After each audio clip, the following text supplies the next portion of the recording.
যেমন মা তেমন বাবা তেমন তাদের সন্তান। ও মায়েরা, ছোট থেকে কৃষ্ণ নাম নিয়ে বড় হচ্ছে।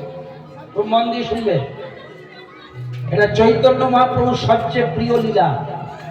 জয় রাধে। এবার যেই না জয়দেবের বয়স হলো মাত্র 4 বছর। কথায় আছে না বাবা, যে করে আমার আশ, আমি প্রথমে করি তার সর্বনাশ। তথাপি যে ছাড়ে না আমার পাশ, আমি হয়ে যাই তার সারা জন্মের দাসানুদাস।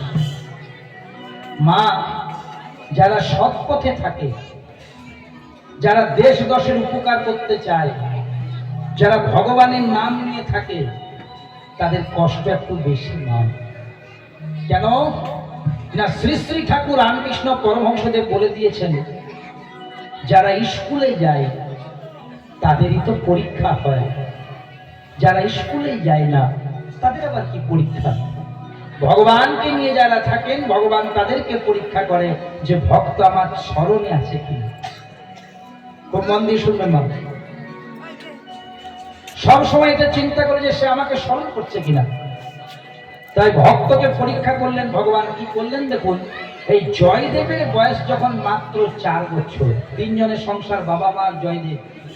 ছেলেটার বয়স যখন 4 বছর, হঠাৎ একদিন জয়দেবের মাতৃ বিয়োগ হয়ে গেল, মা মারা গেল।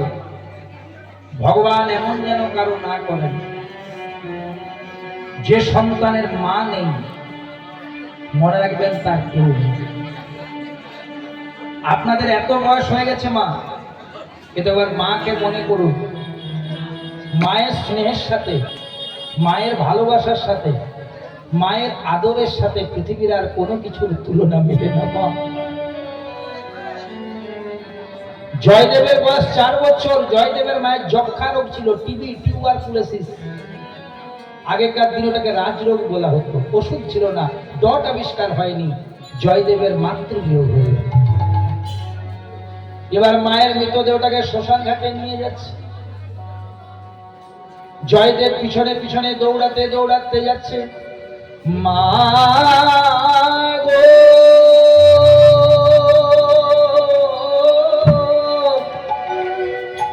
আমার মা গো,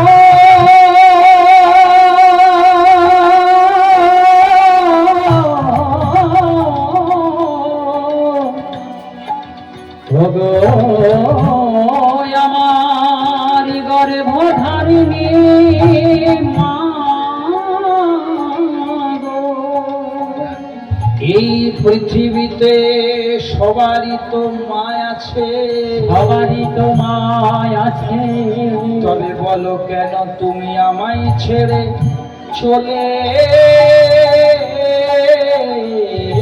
গেলে?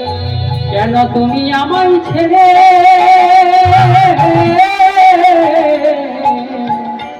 চলে গেলে? একবার জয়দেব বলে ডাকো মা। 4 বছরের ছেলেটা মা মরা হয়ে গেল। পিতা ভোজদেব গোস্বামী ছেলেটাকে জড়িয়ে ধরলো। দেখো মা, খোকা রে, আমি তোর মাকে এনে দিতে পারবো না বাবা, তোর মা তোকে ছেড়ে বসে চলে গেছে। কিন্তু আজ থেকে আমি তোর মা, আজ থেকে আমি তোর বাবা। আমি তোকে মাতৃ স্নেহে পিতৃ শাসনে বড় করবো। 4 বছর বয়সে মা মারা গিয়েছিল। জয়দেবের বয়স যখন হলো 6, 2 বছর পেরিয়ে গেল, শোক একটু ভুলে গেল। জয়দেবের পিতা তার মায়ের আত্মার শান্তির জন্য, জয়দেবের মায়ের আত্মার শান্তির জন্য জয়দেব গোস্বামীকে ভর্তি করে দিলেন একটা গ্রামের পাঠশালায়। কারণ জয়দেবের মায়ের ইচ্ছে ছিল দুটি, ছেলে যেন বিদ্বান হয়, পণ্ডিত হয়, আর প্রকৃত কৃষ্ণ ভক্ত হয়। আর সেই জন্যে ভক্ত হতে গেলে ভদ্র হতে হবে। ভক্ত পরে হবে, নাকি ভদ্র হবে। মানুষের সম্মান দিলে সে সম্মান ঈশ্বরে মেলে, এ কথা সর্বশাস্ত্রে গায়। কবি চণ্ডীদাস যিনি আমাদের শিখিয়েছেন, তিনি সবার উপরে মানুষ সত্য তাহার করে। তাহলে ভক্ত হতে গেলে আগে সর্বাকে ভদ্র হতে হয়। আর আমি তিলক সেবা করি, মালা সেবা করি, আর পরের নিন্দা করি, হবে? হবে না। এই প্লাসে মাইনাসে মাইনাস হয়ে যাবে। তাহলে সর্বাগ্যে পিতামাতার চরণে ভক্তি রাখতে হবে, ভদ্র হতে হবে। আর এই জন্য প্রকৃত শিক্ষার প্রয়োজন। ছেলে মেয়েদের সবচেয়ে বড় স্কুল কোনটা মা? এই নিজের বাড়িতে। এর মতন বড় স্কুল কিছু নেই।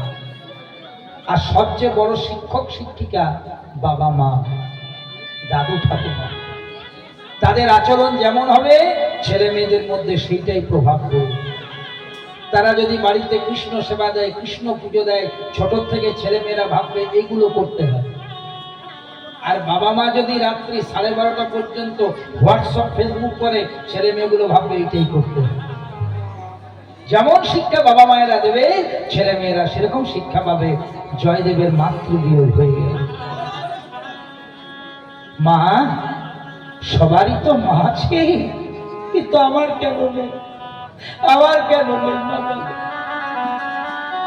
সবাই যখন স্কুল থেকে বাড়ি ফেরে, মা মা বলে ডেকে ডেকে ডাকে, মায়েরা কত আদর দেয়, চুম্বন দেয়। আমি কি অপরাধ করেছি মা? তুমি আমায় ছেড়ে চলে গেলে। মা গো, মা আমায় ছেড়ে চলে গেলে।